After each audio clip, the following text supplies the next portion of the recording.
আসসালামু আলাইকুম রহমতুল্লাহি ওবারাকাতুহ। প্রিয় দর্শক শ্রোতা, আশা করি সবাই ভালো আছেন। আমি ডাক্তার হাকিম মোহাম্মদ বশিরউদ্দিন কামিল বলছি। আজকে আলোচনা করব একটি ইউনানি ওষুধ নিয়ে, যে ওষুধটির নাম হচ্ছে পেপটিম্যাক্স ক্যাপসুল। ক্যাপসুল পেপটিম্যাক্স, এই ওষুধটির গ্রুপ নেম হচ্ছে সফুফ হোমোজিন।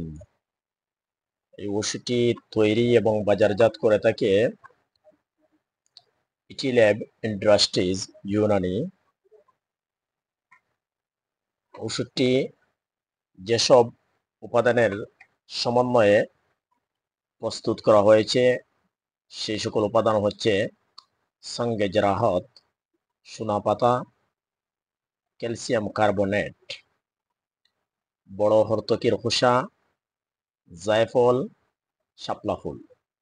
এই সকল ন্যাচারাল উপাদানের সমন্বয়ে ওষুধটি তৈরি এবং বাজারজাত করে থাকে ইটিল্যাব ইন্ডাস্ট্রিজ ইউনানি। ওষুধটির ডোজ হচ্ছে 2টি করে ক্যাপসুল দৈনিক 2 বার, অথবা কোনো রেজিস্টার্ড চিকিৎসকের পরামর্শ নিয়ে ওষুধটি সেবন করতে হবে।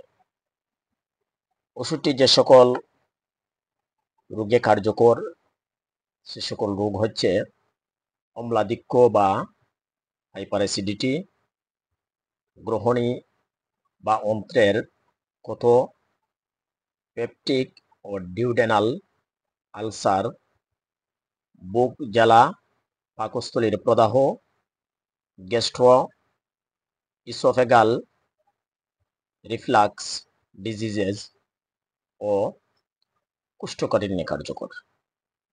মূলত ওষুধটি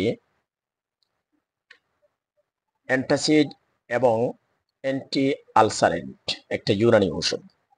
ওষুধটি খুব ভালো কাজ করে। ওষুধটি গর্ভাবস্থা এবং স্তন্যদানকালে নিরাপদ কিনা? স্তন্যদানকালে ওষুধটি নিরাপদ, কিন্তু গর্ভাবস্থার প্রথম দিকে, প্রথম 3 মাস ওষুধটি সেবন না করাই উচিত। যারা এখনো আমার চ্যানেলটি সাবস্ক্রাইব করেন নাই, সাবস্ক্রাইব করে পাশে থাকবেন, আশা করি উপকৃত হবেন। ভালো থাকুন, সুস্থ থাকুন, নিরাপদ থাকুন। আল্লাহ হাফেজ। আসসালামু আলাইকুম রহমতুল্লাহি ওয়া বারাকাতুহু।